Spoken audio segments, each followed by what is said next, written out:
Hi, I'm Tamara Richardson, and I'm your host of Seeking Heaven, the Near-Death Experience and Other Phenomena. And today we have a world-renowned known researcher of near-death experiences.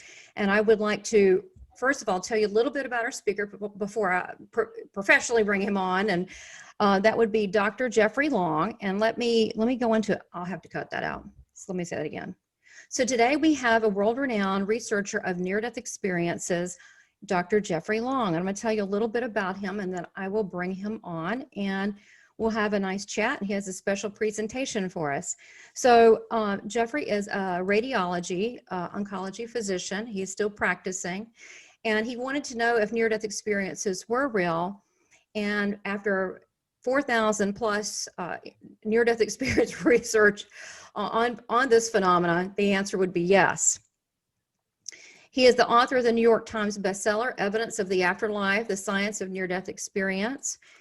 And again, he has investigated to date the largest amount of information on near-death experiences, and it was published in the Medical Journal of Missouri Medicine, as well as listed in the National Library of Medicine.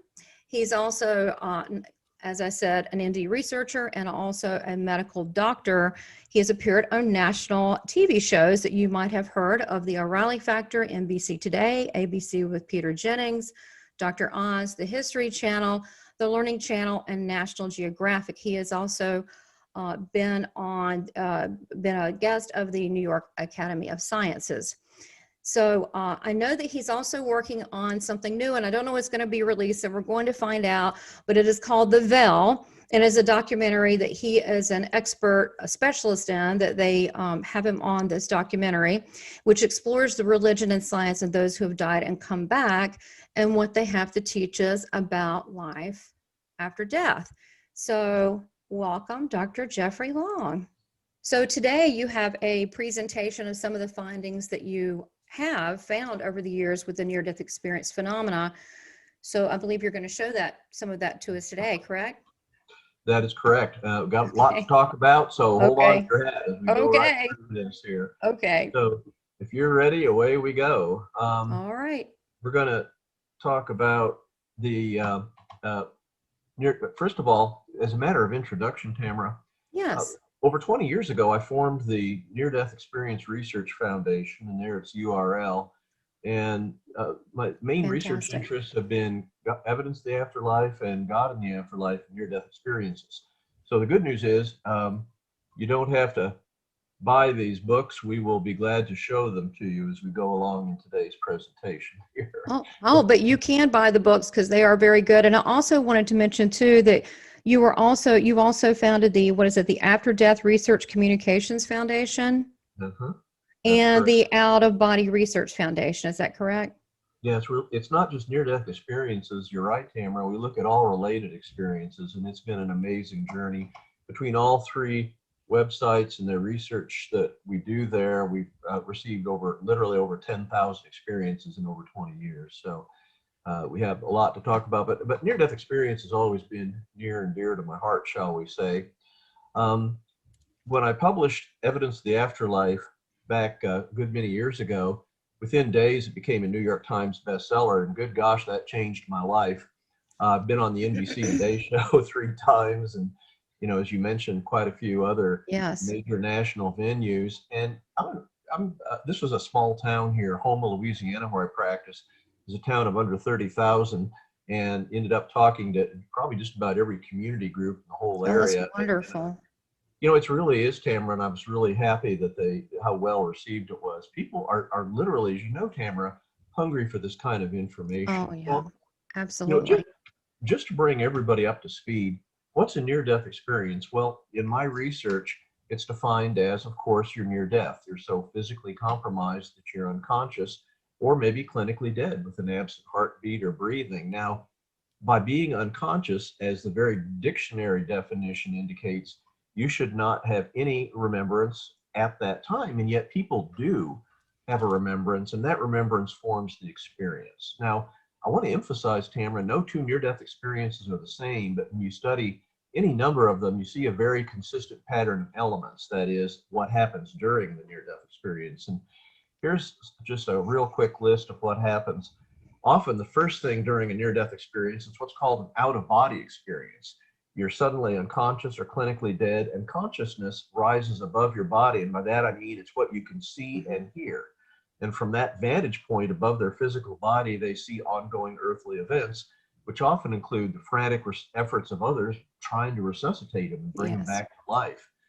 They always have heightened senses, almost always. They have a profound sense of peace and love are the two most common words. That they typically have very, very positive emotions, which, gosh, it's amazing when you think about it. They were fighting for their life, and all of a sudden they're feeling the most positive, loving emotions they felt in their life. They pass into or through a tunnel. They may encounter at the end of that tunnel, often describe a mystical, brilliant light.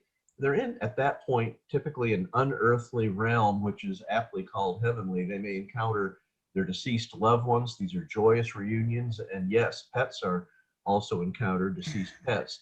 Almost universally, there's an alteration of sense or time. They may have a life review, which means they may see part or even all of their prior life. As we've said, they can be in an unearthly, heavenly realm, often described as landscapes with beauty beyond anything they knew on earth, buildings and other beings there.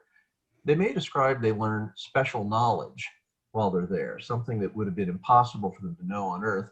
Near the end of their experience, they may encounter a barrier or work with other beings with them about a decision to return to their earthly life. And ultimately, if they decide to return or are involuntarily sent back, boom, by the time they recover from that close brush with death, they've got their near-death experience to tell. So I first heard about a near-death experience over 25 years ago. I was astounded. I was reading it in a professional journal. My specialty is radiation oncology, which is the medical use of radiation to treat cancer. And there I was in the Journal of the American Medical Association, and boom, there was an article with the title Near-Death Experience. I was astounded because everything I knew as a doctor up to that time told me you can't have a conscious experience when you're unconscious. I mean, it doesn't make sense. Several years later, a friend's wife shared their first in-person near-death experience, and I was amazed. So thereafter, I set up that Near-Death Experience Research Foundation. It is a public service. We don't have anything for sale. It's devoted to research. From the very inception of that website, Tamara, we had questions. Yeah, how about over 150 questions today? My hat's off to everybody that takes that on.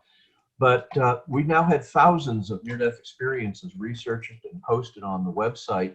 So because of the volume we have and the very detailed survey, we're learning more about near-death experience than we ever could before. And as I go through this, I want everybody to remember that a core tenet in science is what is real is consistently observed. And while what I'm sharing may sound amazing, I want to assure you it's very consistently observed through many, many cases in my research and in the research of many other people. So what you're seeing is validated as real by its overwhelming consistency in my research and others. Special thanks to my wife, Jody. She's a licensed attorney and yet is the webmaster of the NDERF. Yeah, that's her full-time job. Isn't that amazing, Tamara? She so believes in what we're doing that she has let go of being an attorney, and I absolutely could not do this without her. So, that's amazing. Now, I'm curious. You've done so much research, and you've put so much in your books already, and your findings.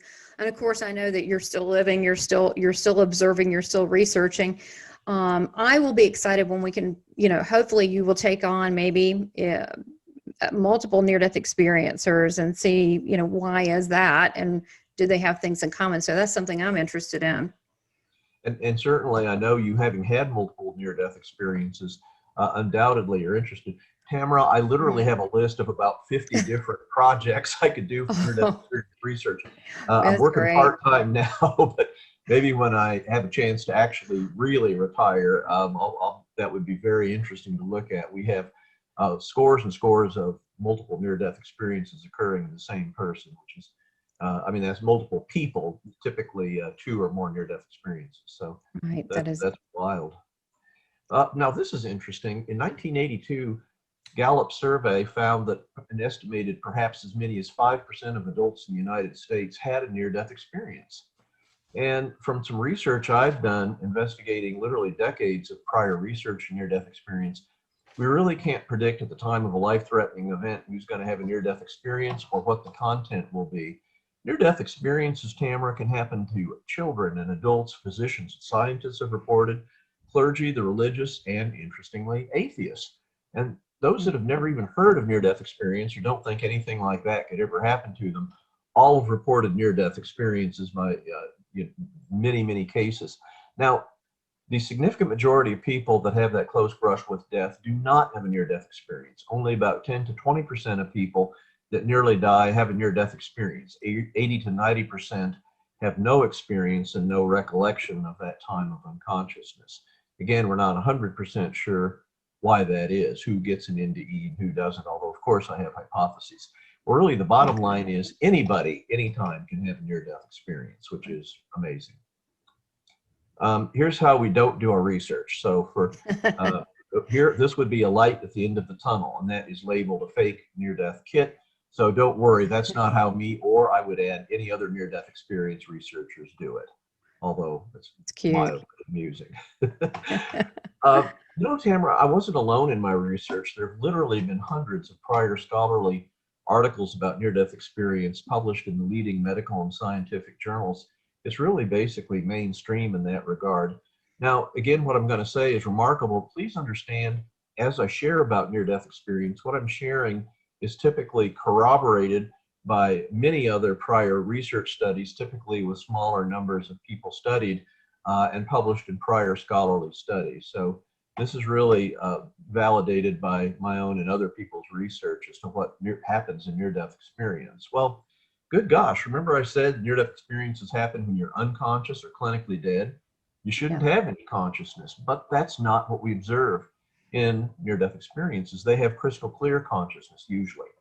Now, to understand how amazing this is, following a cardiac arrest or heart attack, if you will, the moment the heart stops beating blood, of course, immediately blood stops flowing to the brain immediately. 10 to 20 seconds after that cardiac arrest, the EEG or electroencephalogram, which is a measure of brain electrical activity, goes absolutely flat. There's no measurable brain activity at all. So again, it should be absolutely impossible to have a remembrance at that time, but people do. By the hundreds, people report cardiac arrests and observations of ongoing earthly events while people try to resuscitate them. An interesting survey question I asked was their level of consciousness and alertness during the near-death experience compared to their earthly everyday consciousness. And wow, look at that. Even though they're physically unconscious, about 3/4 say that they have more consciousness and alertness than normal. Only about 20% felt that their consciousness and alertness during their NDE was the same as earthly consciousness.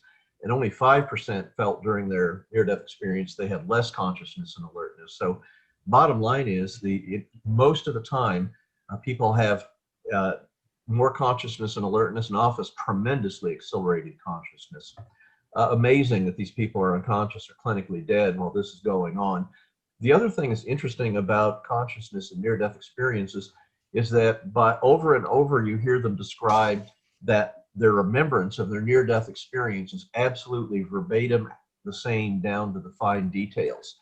That's been found in both prospective and retrospective studies, that they don't really seem to embellish their near-death experience nor forget their near-death experience in general. So there seems to be some kind of special consciousness going on in near-death experience compared to earthly life. I want to ask you a question real quick. Yeah. Some people, they when they're saying, how can you explain it? I find that that's true with me and with others. It's the exact, and it's almost like it's so sacred. We don't want to deviate. We don't want to embellish, but it's not like a normal memory. How do you see that? It's hard to explain to people, but I don't see it as a normal memory. It's kind of ingrained as something more important.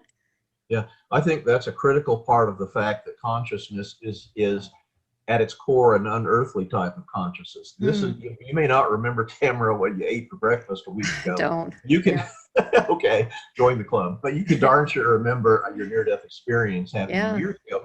Well, join the club, because that is typical, classical of near-death experiences. There seems to be sort of your physical remembrance, i.e. you talk about your near-death experience, but there's more than that. Your remembrance, it's vividly will ingrained in your memory in a way that other earthly memories are not. It's just the Yes. characteristics of that memory, as you Yes. know from your own personal experience, Tamara. Yes. So, Okay.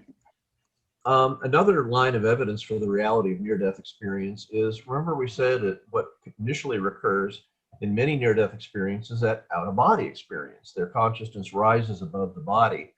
Well, I've observed that, and they can see ongoing earthly events. Other people, boom, they're in an unearthly, heavenly realm, if you will. Right. In my study, about 45% of people had that out-of-body experience and saw ongoing earthly events. So as a researcher, I was fascinated with the question, well, is what they see when their consciousness is apart from their body, is it real?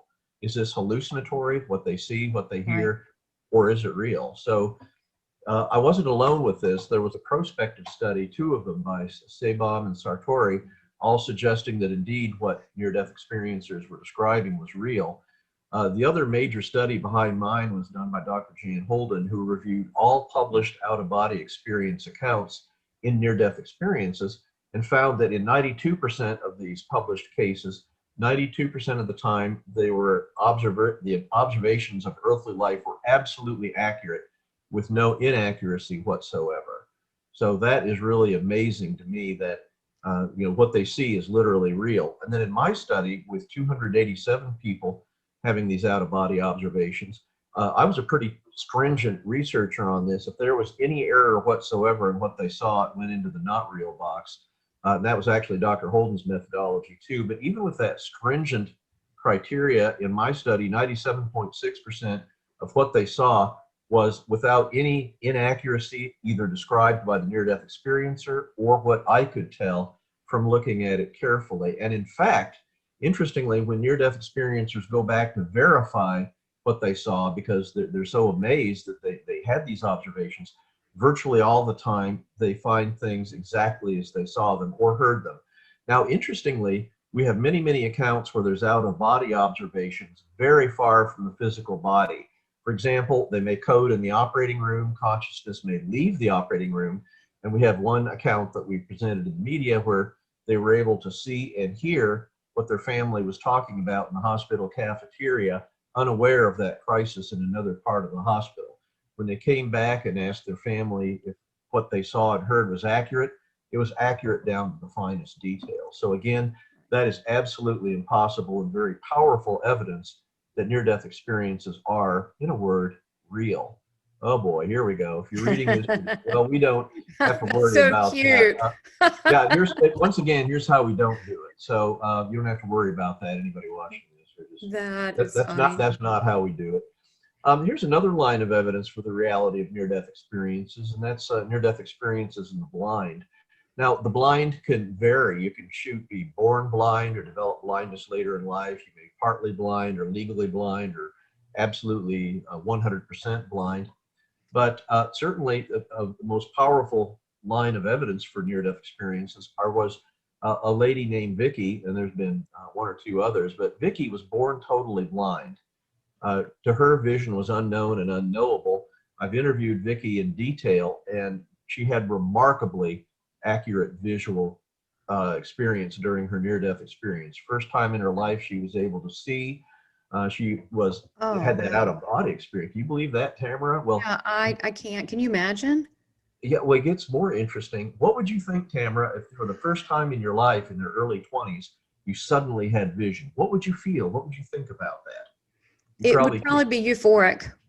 Yeah, and that's what most people would say. And that's not what Vicky described. She was in that out-of-body experience above her body. Vision to her was such a brand new sensation. She was literally frightened.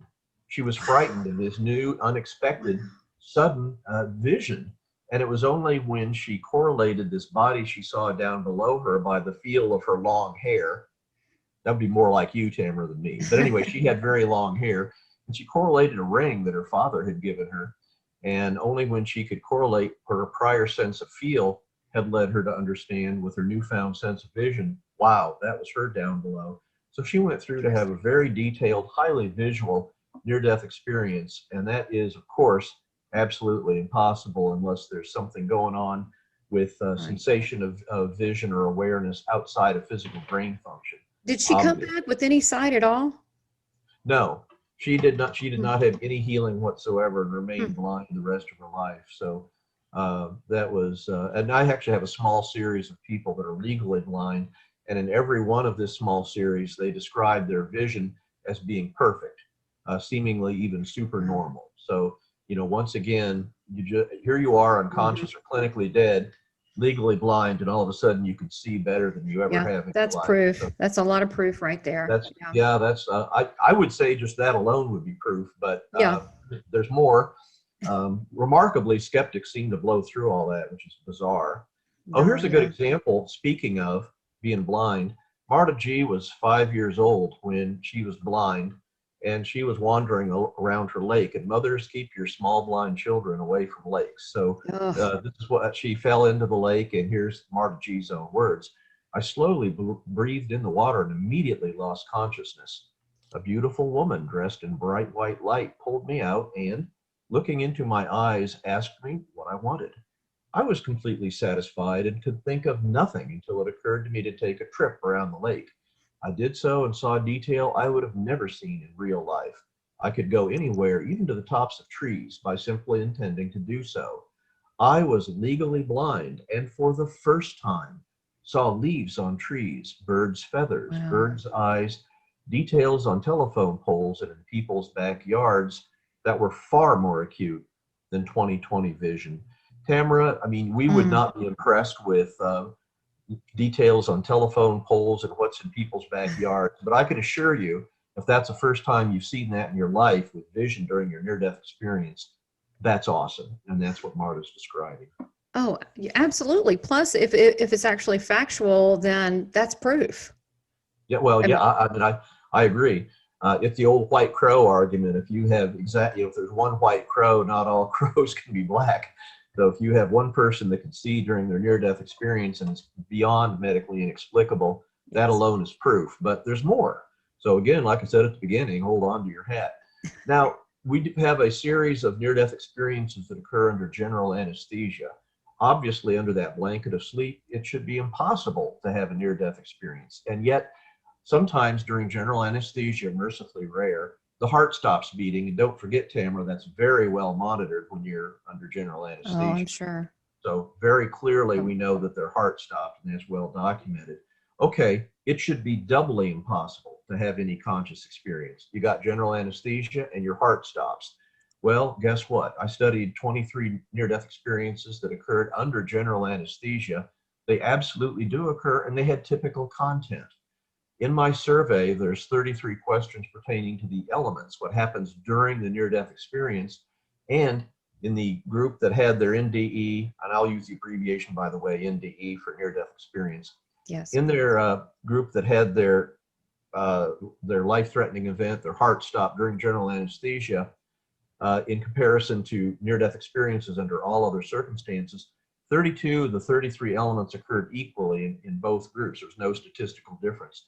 The only difference is those under anesthesia statistically were more likely to have a tunnel experience. I don't know why, but a critical Really? question, yeah, which Hmm. is, yeah, and that's interesting. But um, the critical question I asked in my survey is what we talked about previously. What was your level of consciousness and alertness during the experience? There was absolutely no statistical difference between the group under anesthesia and the group under all other circumstances. I mean, that once again, to borrow our prior phrase, there's proof right there. Yeah. If you're under general anesthesia and your heart stops and you have the same level of consciousness and alertness as near-death experiences under all other circumstances, obviously NDEs can't be due to physical brain function, and that alone, I think, quite Mhm. adequately nails it. Yes, So I do that's too. That's a yeah, big one. it is very much a big one. And since I closed my study a long time ago, we've had scores now of near-death experiences under anesthesia, and the findings are still the same. I mean, this is part of it. Oh, here we Full go. I like this validation. one too. Okay, here's how we don't do research. 10 to 1 when you tell one of those stories about seeing a bright light at the end of the tunnel. Okay. Oh, by the way, being a physician, let me assure the concerned among you, this doesn't happen in operating rooms. So you may No, fearlessly go into the OR under a light and understand that this won't happen. Okay, that was nope. bizarre. All right, now Tamara, that is one skeptical looking baby there. So That's so that, cute. well, it really is. And I think that introduces us to the concept of skeptics. Now, wait a minute, Tamara. We've been over and over, we've said, geez, that line of our reasoning alone, that line of evidence establishes the reality of near-death experiences. What are skeptics going to say? Well, here's what they say. They say well over 20 different so-called explanations of near-death experience. Now, the reason there's so many of those explanations is that no one or several physiological, cultural, psychological reasons make sense even to the skeptics as a group. I mean, think about it. If the skeptics had anything that really explained everything we're discussing today, you wouldn't need well over 20. And I might add, a new one pops up every year or two.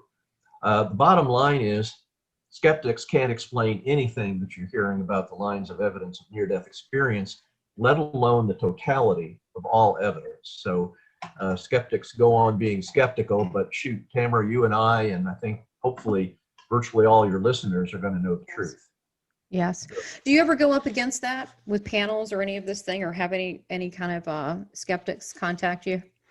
Oh, heck yes. I've done a lot. I've done a I lot thought of so. media shows. That's sort of my niche in the near-death experience community. I've taken on some real tigers that typically are atheists. Mm-hmm. And because they're atheists, it's not that they, that's why they disbelieve near-death experience, because it directly contradicts their belief that there's some survival of consciousness after death, and certainly an afterlife, and how can I say this? God forbid, a God.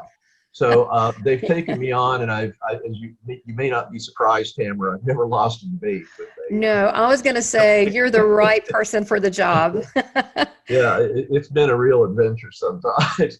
I gotta say this. I was debating two really nationally prominent skeptics, and I knew I was going up against some of the best of the best.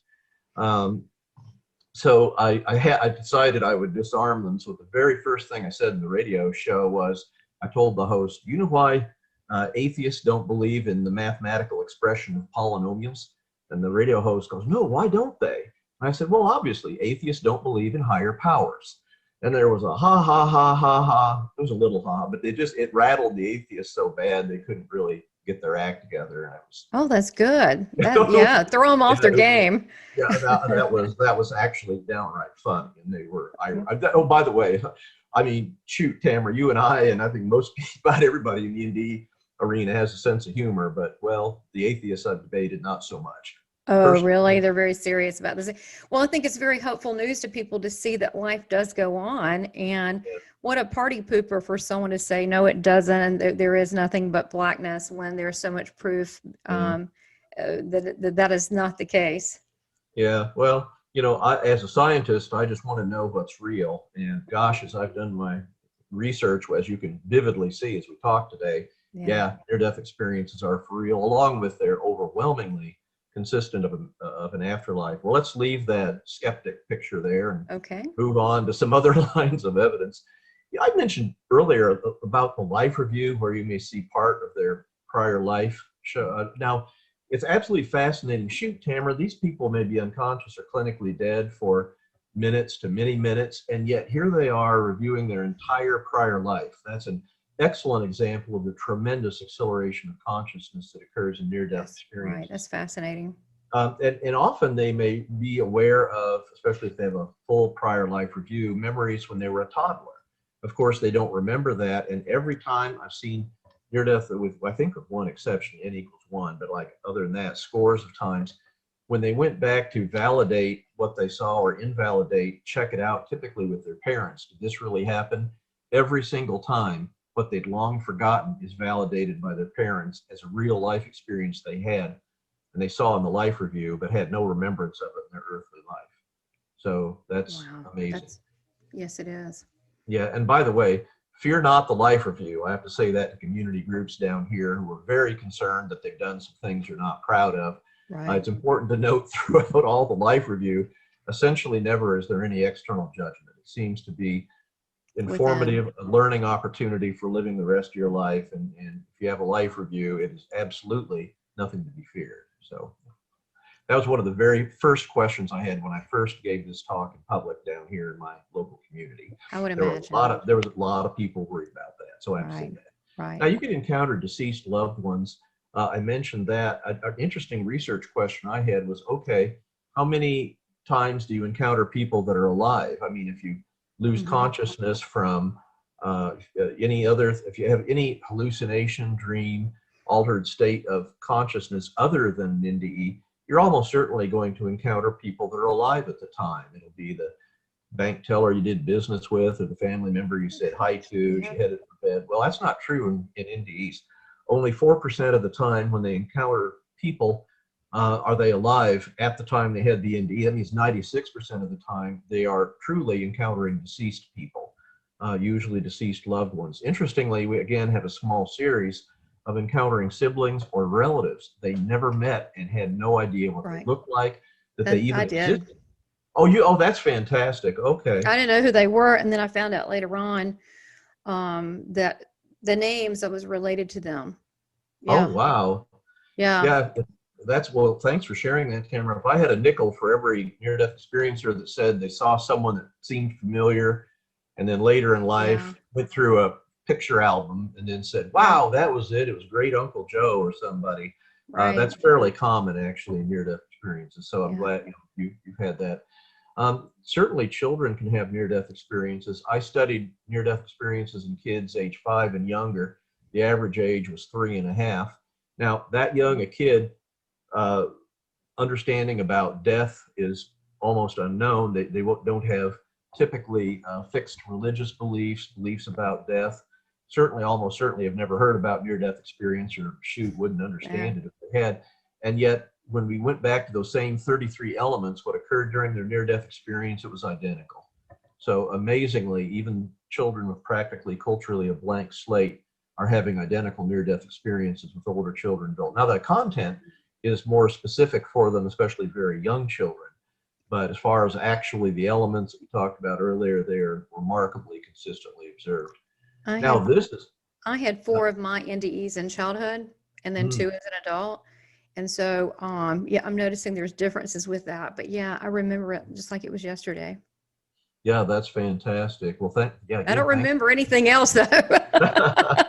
Yeah, and that's typical. Yeah, so it's when you're a child, there can be some acceleration of consciousness, even a very young child. But most of the time, they still have the awareness of their persona. They are children, and that seems to be what happens during their experience. Well, the website that we use for research, nderf.org, predominantly due to the heroic efforts of our webmaster Jody, have been translated into over 30 different languages. Gosh, that's amazing. Including our survey. Yeah, that is, and these are all human translated. We didn't use internet type translation services. Okay. So amazingly, with that outreach, we literally are the outreach to the non-English language speaking part of the world.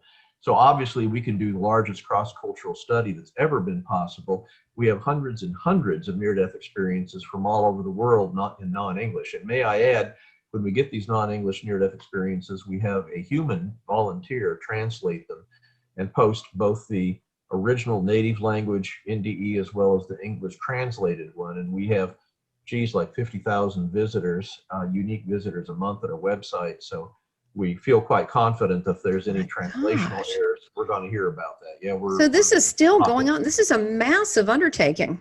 Yeah, that's why I couldn't have done this without Jody. I mean, God bless her for doing this. This is a massive undertaking. Yeah, it really is. real quick. I was part of a study once, and it was Dr. Neil Helm out of Virginia Beach. It was Palo Alto. He was doing this thing on NDEs, and I was one of his subjects. And one of the things, and one of mine was, this is not your time, you have much to do. Well, come to find out, he told me that he interviewed a man from Africa and was eaten by a tiger. And in his language, he heard the same thing. And I just had a chuckle. I'm thinking, does God push a button?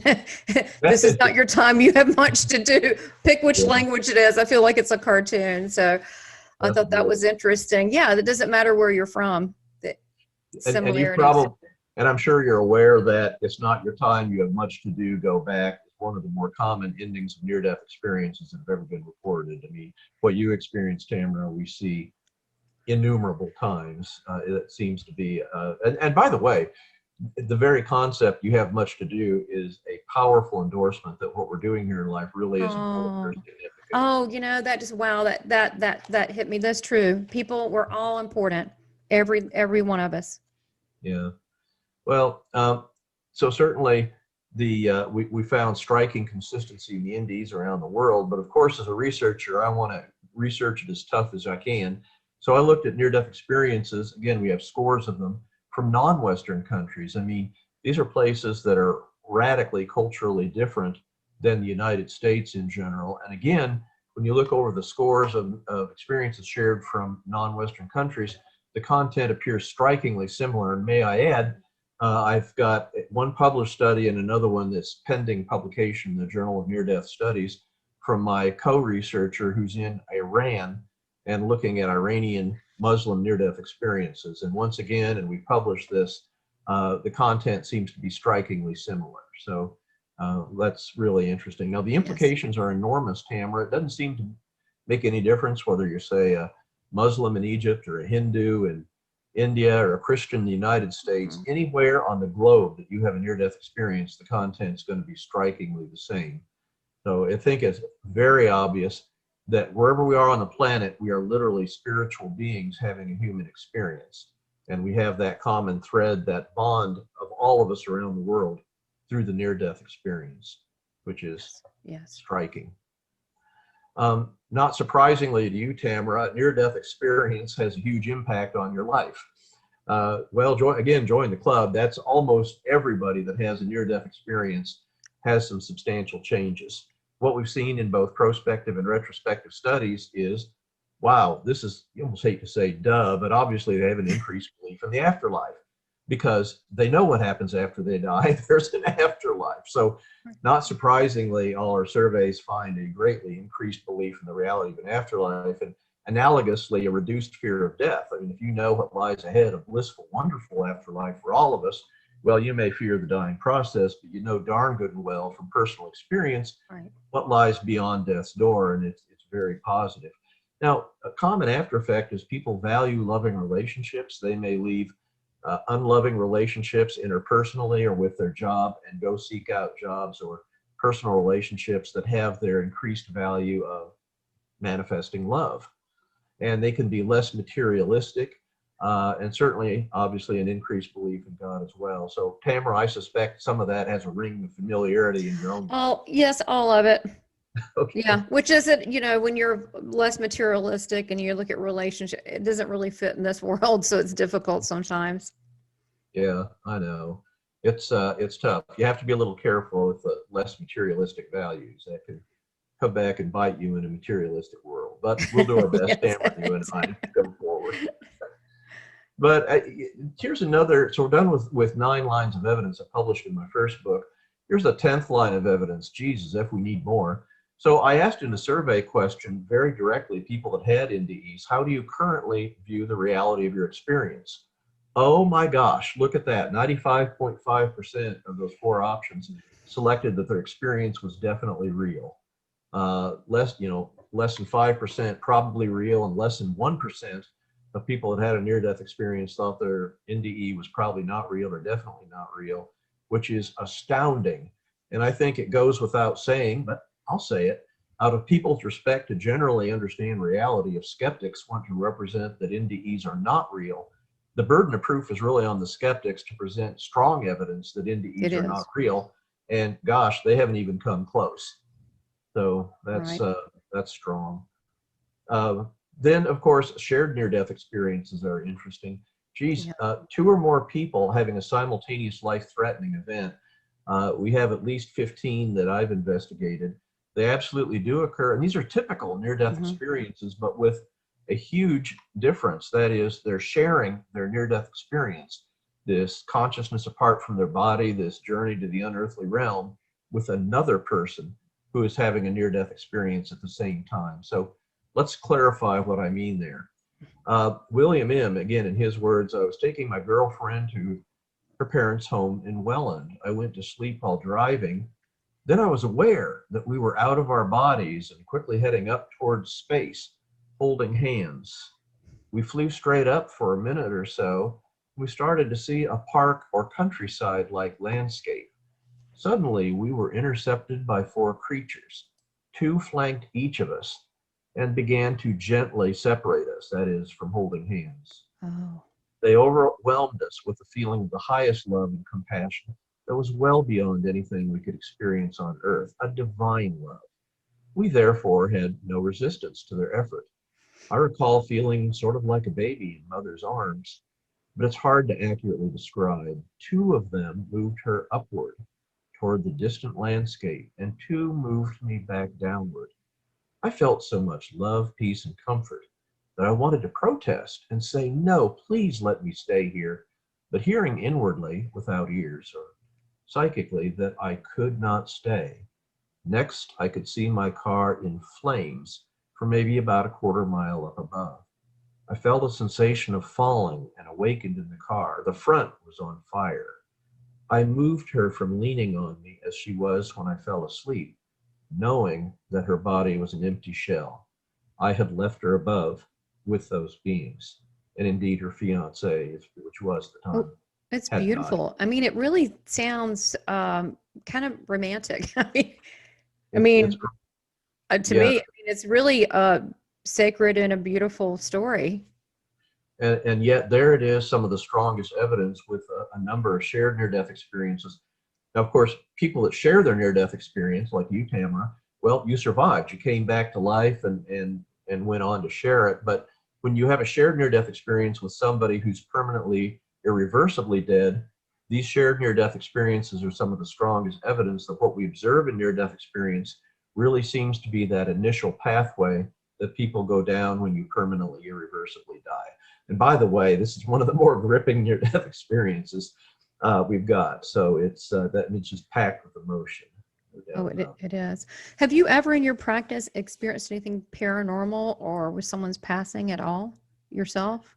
Not anything really to write home about. I've had a number of mystical, or not mild, I should say, Okay. mystical experience. I've never had near-death experiences or anything that was really something that would be anywhere dramatic. Shared. Okay, I was just curious because I know, No. like Dr. Jeff Driscoll, he had that shared NDE with, Yeah. with Jeff Olston. So I didn't know if you or had. I'm sure you probably had some mystical, but okay. Yeah, I have.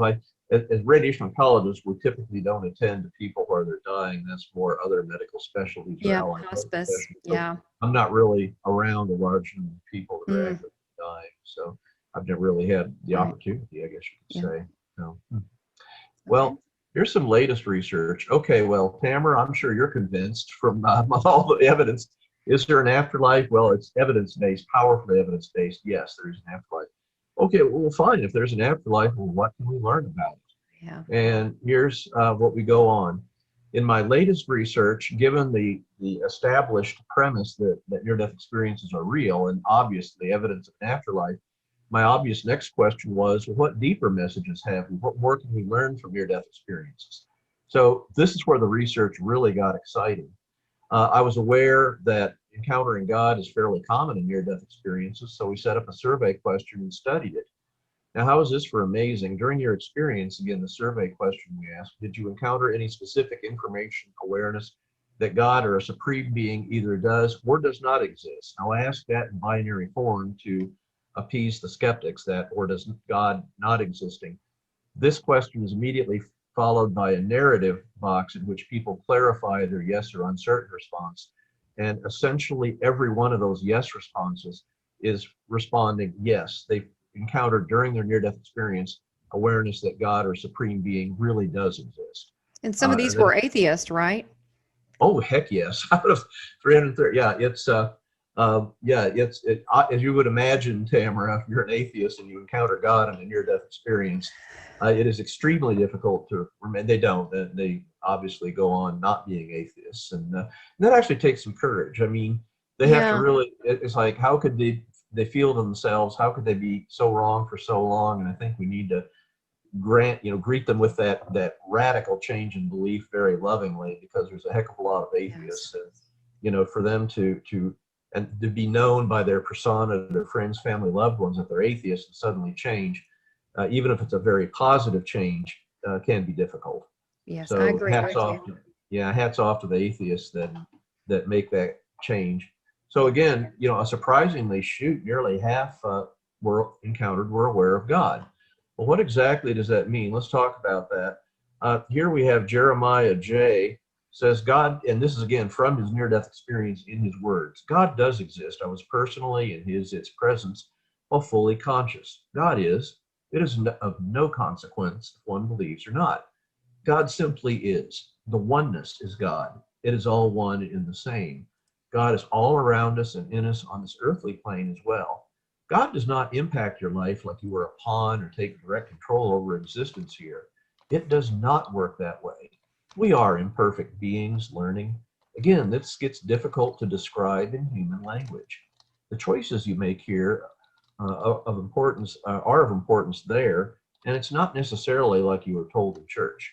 Simple things like being non-judgmental, honorable, ethical, caring, and fair-minded are of great importance. Let's ask Anne. Check this one out. You want to talk about nearly dying? Okay, Anne had no brain function according to a brain scan.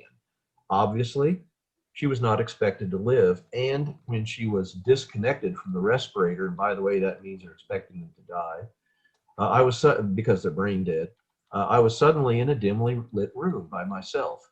I noticed in particular that this room had a door, which I felt was special in some way. Then I became aware that I was no longer alone. God was there. I felt God as an all-encompassing presence, complete, total, and unconditional love in its highest form. Even though I saw no figure, there was no doubt in my mind that this was God. Then he spoke, and it was with such compassion. He said, "Are you too tired?" I knew that he was asking me if I was too tired to go through that door, and through that door would be my death. I do not recall my answer, whether God sent me back or if I made the decision, but I do know I was given a choice. So it must have been my choice to come back. Miraculously, and I'll second that, that's a miracle, what you're hearing here, folks. God sent me back well. That's medically impossible. Wow. So, Powerful. yeah, okay, this is not God. Oh gosh. Yeah, the proper expression here. Okay, so we don't do this. Again, the research, as you probably know. Who works these in? All right, never mind. So, but let's talk about from near-death experiences in their own word. This is sort of a synopsis of what they describe. God is everything, energy, the fabric of everything. God does exist. I was aware that God is not a man or a woman. You know it is a supreme being by the all-encompassing love and warmth within and outside of you, all around you and through you, in every part, in every moment. It was as if I was a computer and receiving an endless download of knowledge. I asked questions and received answers immediately. It was at the same time, without delay. Any time I posed a question, the answer was presented. It was more pronounced in the presence of God. And I did not believe in God before my experience. The presence of God, the forms in which God presented itself to me were undeniable. I wasn't just given information, I experienced the information, so I would absolutely know it to be true. So a near-death experience cures disbelief in the afterlife. The most common descriptor of God is love. And so, very briefly, no human can ever love with the love I felt in that light. It is all-consuming, all-forgiving. Nothing matches it. It is like the day you looked into the eyes of your child for the first time, magnified 1,000,000 times. That is certainly indescribable. It wasn't just that I felt unbelievable love. I was unbelievable love.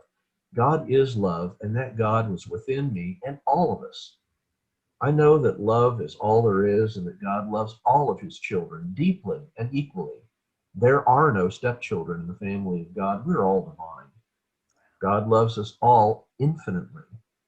The entire encounter was about God, the ultimate power of God and God's forgiveness. The message was, love is the greatest power in the universe. So I'm sure you encountered that. I'm sure I'm speaking to the choir here, Tamara. No, yes, and that's a hallmark of most NDEs, to the point that some people think that they're not in touch with reality because they talk about love and love. but it is. Yeah, and that's kind of the goal, is to bring a little bit more love here. Yeah, it's like you, Tamara, and so many others are bringing a little piece of that heaven back to earth. So keep it up. Well, we're all from heaven. We just forgot. Yeah, I know. But well, it's nice to have such a vivid reminder that we're sharing here today. Now, interestingly, Tamara, the descriptor of God, which was a close second behind love, was they described a unity, a oneness with God. That surprised me. That sure wasn't part of my religious beliefs, but hey, I am guided by evidence, and this was overwhelmingly consistently seen.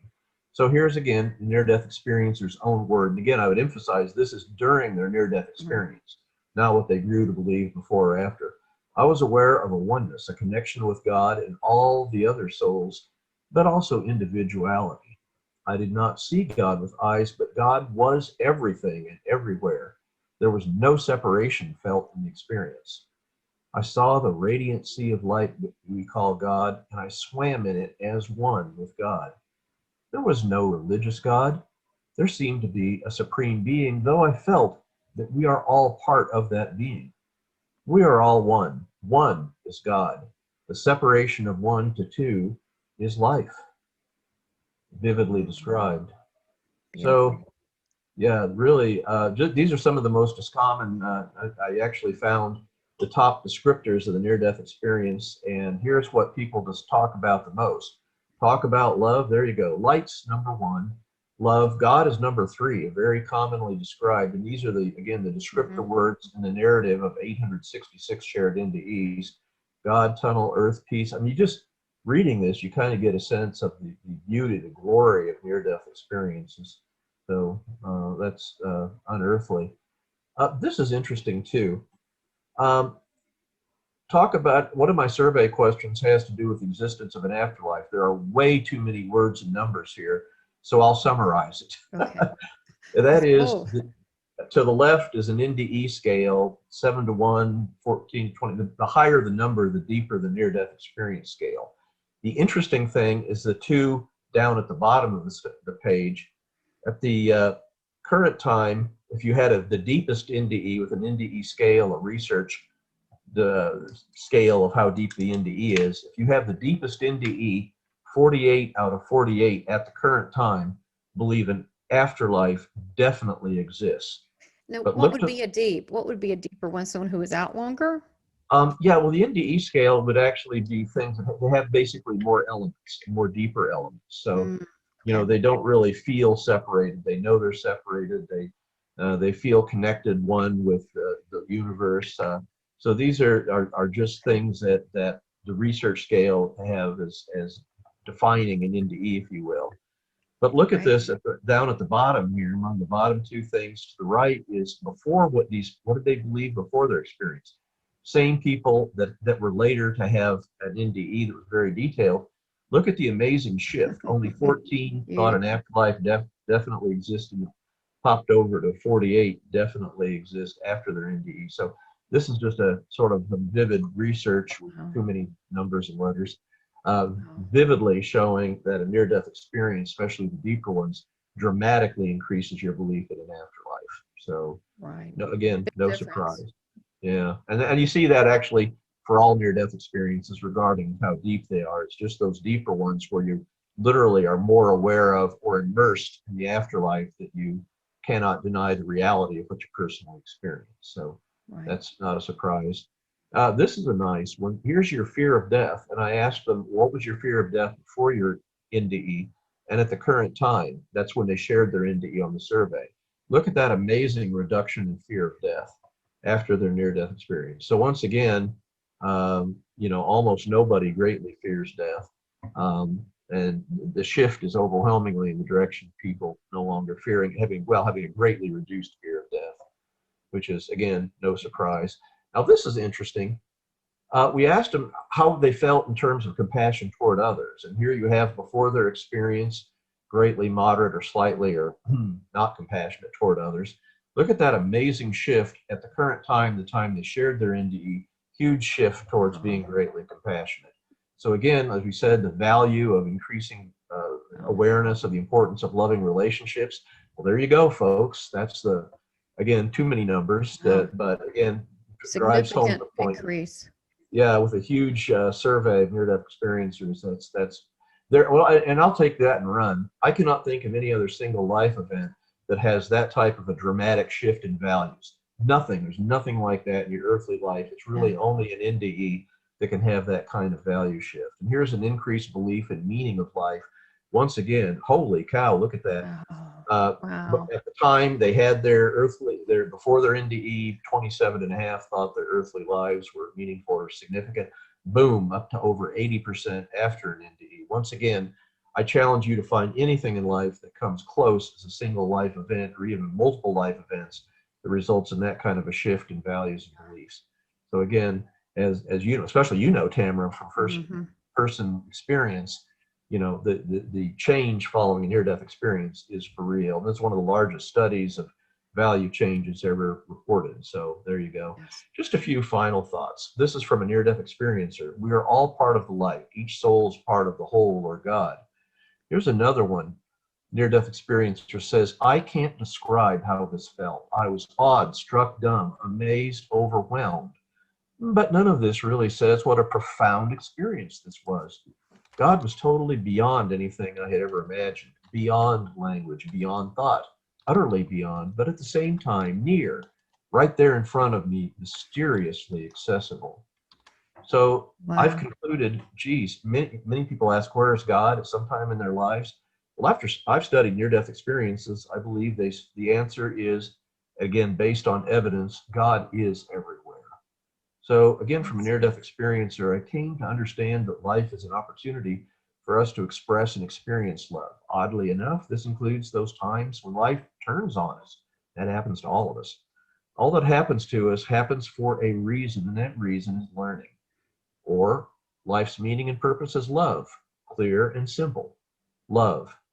And again, my conclusions from my extensive research, the evidence from near-death experiences is that God loves us all. Again and again, one reads in NDE accounts how God loves us regardless of who we are, what we look like, how young or old we are, what our shortcomings may be. We are loved by God for exactly who we are, what we are, and I might add, everything that we are. So again, I'm continuing my near-death experience research, 2 directions of NDE research. You still have to do that research, looking at skeptic arguments and ask the question, are they real?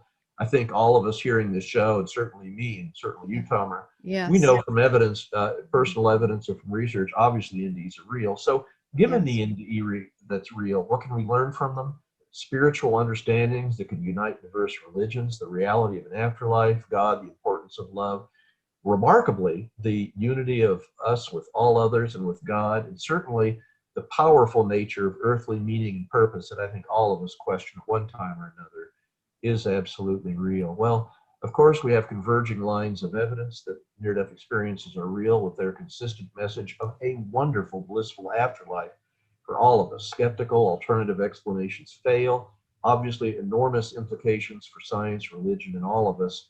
So death is not the end, obviously, but a beginning. There's a wonderful afterlife. And I cannot conceive, Tamara, of a more powerful and positive message for us to take forward to the world. Oh, I Thank you agree. very much. I would love to see like what this is like the established, these are real, this is a real phenomenon, here's some scientific findings. Of course, they can look more into your books, your research, your website, but to also like conclusion and the after effects and what you've learned. Like this is, I mean, would you be willing to do a part 2? I know you probably have already done something like that. What are your findings? What are the after effects? And also out of body, because you started the out of body research. What I'm finding interviewing different people is some people, they don't really, for example, leave the hospital or the room. They don't go to other places. And so there's different levels too. Yeah. So I would love for you to do something like that. That I'm sure you've already done things like that. Yeah, we could do, we could chat a little bit longer, and people that hear this, they're typically an astounding number of questions. If you talk to a large group, there's that stunned silence for about 10 or 15 seconds, and all of a sudden a sea of hands. I want to learn about that, so that's okay. I mean, I went through this. Took me years for my research to fully integrate these amazing things that I was seeing here. I mean, my near-death experiencers that have shared with me over the years have literally become my best teachers. They have really taught me about near-death experience and led to the research that I showed you. Wouldn't have been possible without the courage of near-death experiencers taking the time and effort and often revisiting, a deeply emotional experience to share with Yes. me. So. And some of those are traumatic too, that I'm finding with people that are not pleasant to Yeah. present. So, I mean, what Yeah. you've done is amazing. I would love to, I have so many questions. I know some of the people watching have a lot of questions too. So I would love to continue this conversation now that we know they absolutely exist and it is a real scientific phenomenon. We know this. Like, what do we do with that information? What did we learn from that? What can we learn from that as human beings? And what are some of the after effects? How do these people cope once they're integrated back into the world? And so I would love to hear your thoughts on that. If you would, at some point come back to do a part 2, because this is just a huge topic. Yeah, Tamara, I'd be delighted to jump ahead just a little bit as an introduction. We once asked near-death experiencers, was what you experienced, the messages you received, for you personally or for the world? The substantial majority believed that what they saw, what they learned in their near-death experience was for the world. So folks, this is directly relevant. This is not somebody else's experience, some of their understandings, their insights. This is literally from you ask near-death experiencers themselves. This is for you. And Tamara will be glad to talk a lot more about that. Oh, I'm so happy to hear that. And I actually got the chills when you said that, because I already knew the answer. I'm like, because I feel like I have this purpose. I have to get it done. I agreed to it. I've got to get this. I got to let people know about this. I'm like obsessed with this topic and really trying to let people shine and give a platform for this topic in particular, which is very near and dear to me for so long. And this, to me, it's really about life and why we're here. It's so much deeper.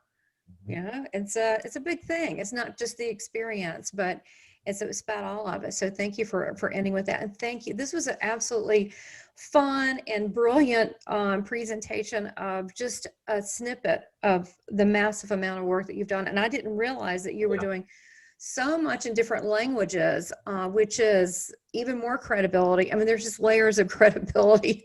I would love to be a fly on the wall with you and the skeptics. I would enjoy that very much. Yes, they get amusing times, yes. And nobody likes to admit they're wrong, and nobody likes to admit maybe there is something more to this.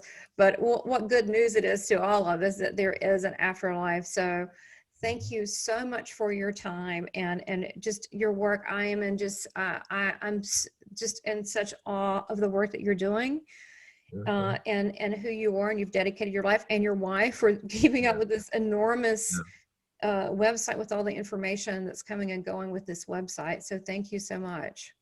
Well, thank you. It's been a great interview. I look forward to coming back. And once again, we have a lot to talk about. Hold on to your hats. Oh, no kidding.